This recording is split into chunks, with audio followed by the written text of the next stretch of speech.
Welcome to another edition of Wings Weekly. Jake Kleinknecht here, along with head coach Scott Langer, of course. Coach, the Wings now 13-4-2 after a weekend split with Bismarck. A really nice 5-1 win Friday that seemed to me to be some of the best hockey that the Wings have played all year, really. The power play was 1 of 2, and penalty kill perfect, killing all 3 chances that Bismarck had. A really quick start, balanced scoring, a lot of good things coming from Friday night. Yeah, we started really well, obviously, with that goal from Jacob Rowe, and to start early at home is always a good thing. But our guys put in a full game, and they did a real good job. Obviously, defensively they were good, and offensively we were good, and it was probably one of our best efforts we've had all year, no question. It's the specialty teams were big. Obviously, the power play goal by Benet and the shorthanded goal by Constantino. Those things. They make it tough to win against a team that does those type of things. So it was a big night for our team. Well, then of course the snowstorm hits, and it started snowing Friday night. Didn't quit till early Sunday morning. I think it was something like 17 inches of snow, or whatever. That ended up having to postpone Saturday night's game, which kind of stalled things a little bit. It seemed like, and then on Sunday, 5 o'clock game, and honestly, a bit of a slow start on Sunday. But a real strong second and third. And with that second and third, you're able to salvage a point from the overtime, but ended up coming up short in the shootout. What were your thoughts on Sunday's game? Yeah, it's obviously you're not used to playing on a Sunday, but no excuses from our side. We didn't come to play that first period and gave up some pretty soft goals, goals that normally don't see the back of the net against us. So. Didn't play well, but our guys definitely responded in the second period, came out of the tunnel, and obviously did a really good job in the second. We tipped the rink a little bit there, and then obviously in the third again, we had many chances to actually win that game in regulation, and it's unfortunate we didn't because the last 40 minutes of that game were pretty one-sided. Yeah, it really was. What was the message in between the first and second? Did you guys say anything to them, or is it kind of internal, captains that the leaders kind of, getting guys fired up, or what? How did that go? Yeah, a little bit of everything. Yeah, they, it's we all hold ourselves accountable, and from the staff right down to the players, and. When we go out and we perform that way, I get it. We had the day off. We lost momentum because of the snowstorm. But we got to play. Mm-hmm. There's points on the line. We got to play. Because at the end of the year, all those points add up. And if you don't have enough of them, you have a locker room full of sad guys. So we held each other accountable during that intermission. And our guys obviously reacted the right way. And we played a good hockey game after that. Mm-hmm. After we spotted them those 3 goals and got out of that first period, we played really well, actually. So we played 5 good periods and took 3 out of 4 points. Obviously, we really wanted that 4th point, and they, the way I look at it is they were pretty fortunate to come out of here with that extra point. But we're moving on. It was a good series of hockey, and it's now to move on to the Wilderness. Absolutely. All right. Well, just 7 points separating first through fifth in the Central. Bismarck on top with 34, Wings second with 32, Minot with 31, then Austin 28, and Wilderness with 27, and St. Cloud with 16. It's not a huge surprise that this division is this close. It seems like every year it's pretty even. But now that you've seen all of these teams, all the teams in the division firsthand, does it foster a little bit of confidence in the locker room, perhaps knowing that you can beat and play with everybody in the division? Yeah, I think so. I mean, we know that we can beat everybody we have. We're also susceptible to losing games when we don't show up on time. We know that. We've identified that. So, but we're as good as any team in the division. So what we do with that from here on out, that's the big thing. Mm-hmm. Are we going to continue to improve, continue to get better? You want to be the most improved team by Christmas, and you really want to finish strong, and all those things have to happen, obviously, to finish where we want to finish. But we know that there's no team too tough for us. Right. Which, like I said, I would imagine would be a little bit of a boost. And before Sunday's game, We talked a little about these two guys, but I wanted to get your take again on Spencer Schneider. He's now part of the Aberdeen Wings, and Owen Dubois, who is an affiliate player that was able to play Friday. Unfortunately, had to go home to get back to school or so on. But he's a tendered player, correct? What can you tell us about these guys?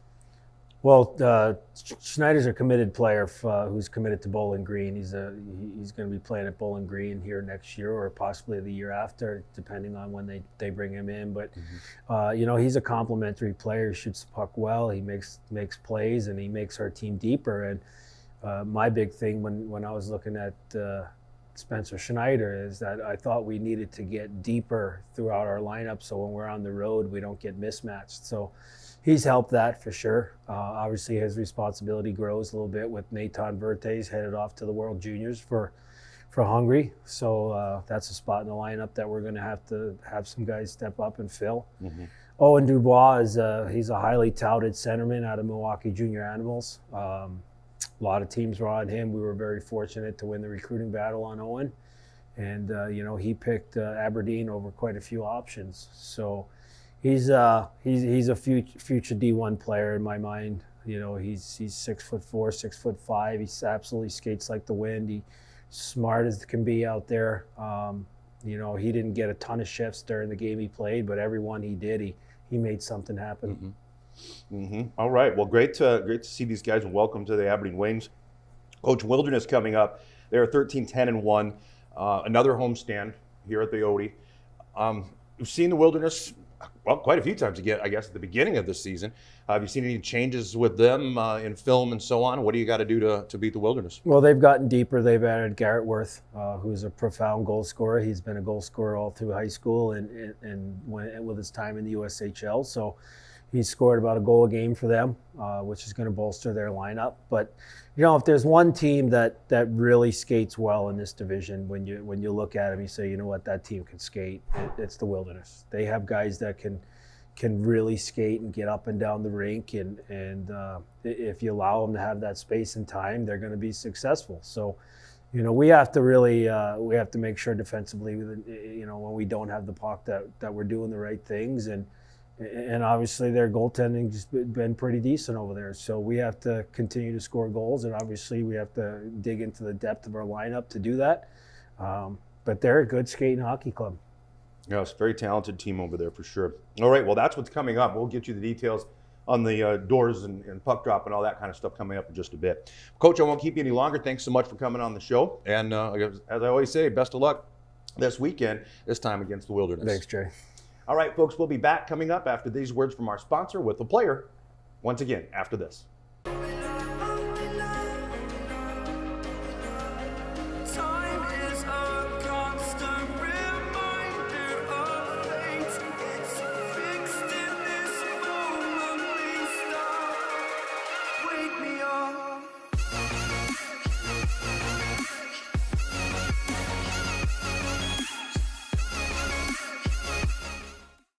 Welcome back as we continue on with Wings Weekly. And as promised, a player joining me, and this time it's the captain, Jake Bonnet of Livonia, Michigan. And Jake, first of all, thanks for coming on the show. Yeah, thanks for having me. As a veteran, you kind of know how this goes. It's real casual, laid back. But I wanted to start with, and I know it's been some time now, but your trip to Russia over the summer. Just talk a little bit about that whole experience. And I know you've mentioned, you've been interviewed and stuff about it before, but I had to bring it up because it was such a cool thing for you and for all the players that went over to play in that tournament. No, yeah, it was probably the best experience of my life. Playing in some international games. It's really different, but I thought it was pretty good for me to see what that experience is like, and I had a great time there, and it's something I'll never forget. So yeah, for sure, really cool. Like I said, you were on the show last year and so on, but for those that maybe haven't really got to know you or don't know a lot about you, talk about your family a little bit. You've got an athletic dad, I guess, and your family has a lot of them involved in sports and so on. Talk a little about them as a whole. I know you've got a great support system. Yeah, absolutely. I have two brothers, a sister.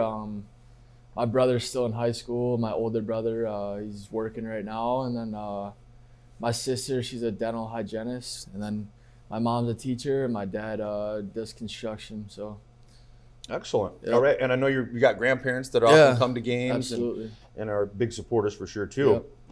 Yep. You're right now sitting tied for the most goals as a defenseman, fifth most points as a defenseman, most power play goals as a defenseman with 5. You've got 6 goals, 10 assists on the season. We're only a third of the way in. What's changed in Jake Bonet? Is it confidence? Is it minutes? What is it that's kind of turning that tide? Is it work that you put in over the offseason, or Yeah, I think it's a little bit of both. My confidence has gone way up from last year for sure, and I don't know. It's not getting easier, I'd say, but it's learning. Like I learned how to play in this league. Like last year was a little tough for me because I was in and out of the lineup, but this year I definitely figured it out, learning how to play in this league. So right, the transition Yeah, kind of. absolutely. And you know, oftentimes we see that when guys first come in, there is a big difference from high school to this level, because like I always say, pretty much everybody on a North American Hockey League team is an all-star at their high school or whatever, and the speed of the game, everything's a little bit different. yeah. All right, well, I gotta bring up another statistic, and that is that you're 4-0 in Tilly's too, and you've been handling some business when it comes down to it, and kind of having your way with dudes. Like I was saying to somebody not too long ago that it's going to get to a point where you're getting a reputation and nobody's going to want to drop the gloves anymore, because they've seen your work. They've seen it firsthand in some cases. So. I'm not going to talk to you really about how that all goes down, because I think everybody kind of knows. But one of the things I wanted to talk about is that a lot of people say that fighting shouldn't have a place in junior hockey, and that everybody should be wear cages, all that. Well, that's a whole other thing, actually. But what does fighting do for a team? When do you, as the captain, go, you know what, you dirtied my guy, we're going to, this is, I'm going to enforce this myself. Yeah. Is there a moment there? And tell me a little about how you feel, whether it's important or not. I honestly think it's very important. Like, it gets the boys going, the momentum picks up for sure, and also when someone else hits your teammate pretty hard and it's a dirty hit, they need to pay the price. So, yeah, I think that's important. Well, and it's an interesting thing too, because I've often said when other people, away from hockey or someone will talk with me about this, I always tell them that there's a respect there. Like I've seen guys where they get into a fight and they're beating the living crap out of each other, and then they go to the penalty box and they're like talking to each other like, "Hey man, good fight." So there's a level of respect between guys when you drop the gloves, huh? Yeah. Well, that's an interesting component that I think is probably kind of exclusive to hockey, with the exception of maybe boxing or MMA or whatever. But pretty cool. Let's see. Thanksgiving last weekend. Of course, you guys don't get a chance to go back to be with family over Thanksgiving. Christmas, of course, you will, but not Thanksgiving. Is there any seasonal food or anything that maybe somebody in your family, your mom, maybe your dad, maybe your grandma, whatever, that they prepare for Thanksgiving or for the holidays that you miss and look forward to having? Yeah, honestly, my mom makes the best cheesy potatoes I think I've ever had, so I'm excited to go home for Christmas and eat those.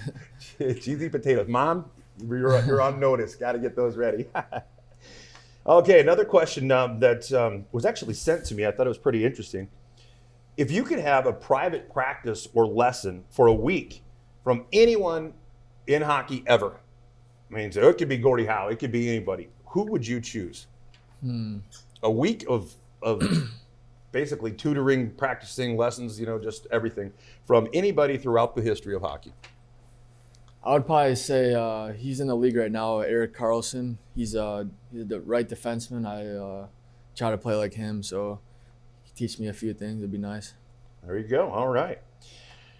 I was talking with Coach Langer a little bit about it was a snowstorm that obviously postponed the game on Saturday, and kind of a slow start to get going on Sunday with that extra day and everything. Well, first of all, what did you guys do to pass the time? I mean, everybody's pretty much got a little cabin fever setting in. It's tough to get out and do anything really. Even what did you guys as a team, just kind of take the day to rest, or were you able to get a practice in or anything? Yeah. So Saturday we were supposed to have like a stretch here at 10, but obviously got canceled because of the road. So we all just stayed in and did our own thing. So we made sure we got our feet moving and inside the house, stretch a little bit, and that's about it. And we just prepared for Sunday. So Okay, well, a slow start on Sunday. absolutely. And I talked to Coach Langer about that a little bit. I wanted to get your perspective as a captain of this team. What happens in the locker room? Do you address the guys? Does coach? Is it? How does that go? Because obviously it was whatever it was, it worked because the second and third were really strong periods of hockey. And actually our cameraman and I just a moments ago talking about how your scrap kind of seemed to turn the tables a little bit too and got that, like you said, a little momentum swing. What happens in the locker room between the first and second that flipped the switch? We obviously come in and try to stay positive, but we obviously make sure everyone's ready to go because it looked like we were dead in the first. And then coach came in and really got us going. He knows how to do that really well, but our goal is to not make him try to do that every game. So Right. we got to keep it up and hopefully just play our game. Well, and one of the things that's interesting, because Coach Langer has mentioned that you guys tend to finish strong. And if you can get a good start and finish strong, you put together 60 minutes of hockey, it's going to be awfully tough to beat you guys. Absolutely. So, final question before we kind of get into the Wilderness a little bit, but I always ask guys about superstitions or game day rituals that they have. Is there anything out of the normal or out of the realm of what I guess other people would think is normal that you do, or is there something you have to wear or something that nothing like that? Not really. Like sometimes after we stretch upstairs, I'll just go sit on the bench with my headphones on and just visualize what I'm going to do out there. So that's pretty much about it. Okay, right on. Again, Wilderness coming into town. You've seen these guys already this season. What do you see as some keys to get you in the win column? Obviously, Wilderness is a skilled team, so we just got to come out, play our game, make sure we start on time, and play a full 60. And I think we're gonna do really well against them. All right. Well, a few of the details about the Minnesota Wilderness and the Wings coming up. Free Kids Friday. Kids 12 and under receive free admission with the purchase of an adult ticket at the door. Hub City Harley-Davidson, a corporate sponsor that night, and it's Seabright Tree Moving. Again, that's the corporate sponsor. And Aberdeen Hockey Association Squirts will be playing at the first intermission. It's always fun to see the young kids in the developmental program coming out and getting a chance to play in front of a Wings crowd. Saturday, December 7th versus the Minnesota Wilderness again. Aberdeen Chamber Ambassadors Hat and Mitten Drive. Donate a new hat or pair of mittens and receive $2 off admission at the door. Donations will be given to local kids in need. Presentation College Night. All PC students with valid ID will receive free admission to the game courtesy of Presentation College, and a post-game party with the team at Buffalo Wings and Rings following the game. Again, that's Saturday, December 7th. I should mention, too, that the jersey auction for the away jerseys that was supposed to be held Saturday after the game was postponed, that auction will be yet to be determined, and we'll let you know the dates and times of that. Well, it won't be times, it's after the game, but anyway, the date of it. The Wings have begun the day with the Cup promotion. If you advertise with the Wings or have season tickets and you want your business to spend a day with the Cup, contact Aaron Smith at 380-5852 to schedule. Remaining reserved season tickets and corporate night sponsorships are still available. Call Aaron for that as well. Doors open for all Wings home games at 5:30, and the puck always drops at 7:15. $10 general admission tickets are on sale now at any of the 4 Sea Express locations in Aberdeen with additional purchase or upgrade to reserved by calling, yes, you guessed it, Aaron Smith at 605-380-5852. All right. Well, Jake, again, I appreciate you coming on the show. You're having a great season, and continue to keep working. And again, thanks for coming on the show and talking with us a little bit. Thanks for having me. I appreciate it. You bet. All right. Well, that's pretty much going to wrap it up, folks. Until next time, that's this week's Wings Weekly.